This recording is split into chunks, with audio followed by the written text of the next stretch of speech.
Bon dia! Com estem, nins? En Bru i jo us trobem molt a faltar. Que sí, Bru?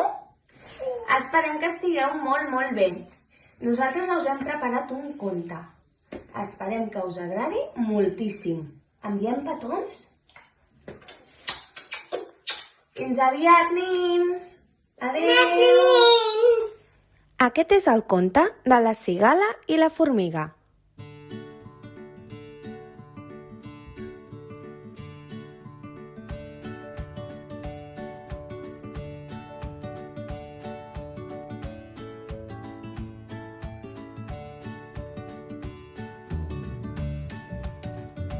Hi havia una vegada una formigueta i una cigala que vivien al mateix jardí i eren molt i molt amigues.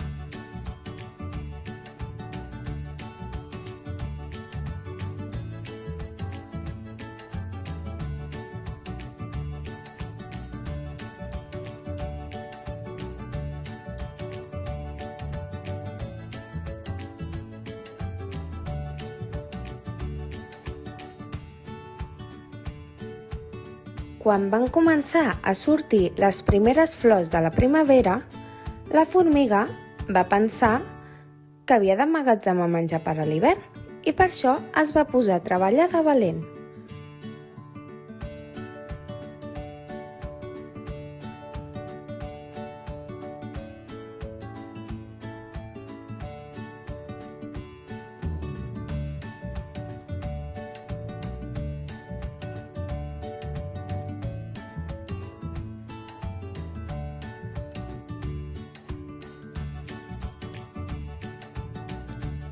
Va agafar el seu carretó i va començar a donar voltes per tot el jardí.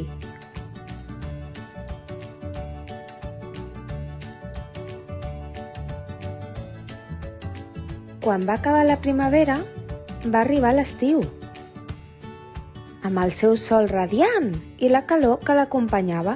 La formigueta va continuar treballant buscant per tots els racons del seu jardí menjar per l'hivern. Mentrestant, la cigala només feia que cantar, jugar, prendre el sol i fins i tot va organitzar una festa per despedir l'estiu amb tots els seus amics i amigues. La cigala va gaudir molt del bon temps, sense pensar ni preocupar-se del mal temps que havia d'arribar. Passats uns dies, van començar a caure les primeres fulles de la tardor, amb els seus colors taronges, marrons, grocs, vermells.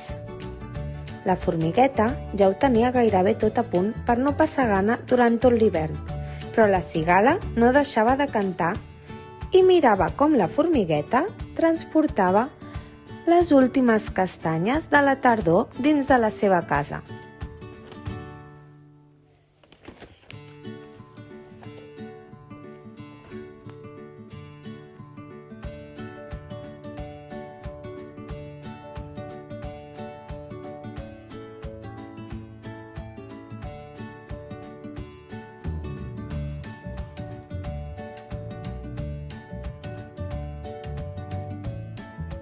Va començar el fred de l'hivern i a caure els primers flocs de neu.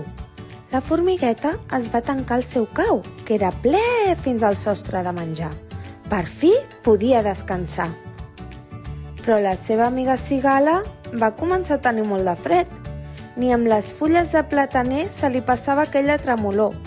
La panxa li començava a fer sorolls de la gana que tenia, així que va decidir picar la porta de la seva amiga formiga, per si podia quedar-se amb ella aquell hivern.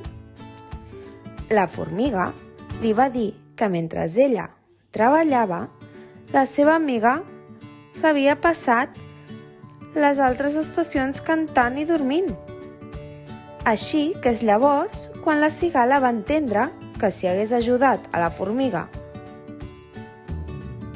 a recollir tot el menjar, les dues podrien haver gaudit de totes les estacions d'aquell any i també tenir menjar per l'hivern. Des d'aquell dia, la formiga i la cigala s'ajuden entre les dues i són inseparables, gaudint així de la primavera, de l'estiu, de la tardor i sense passar gana a l'hivern.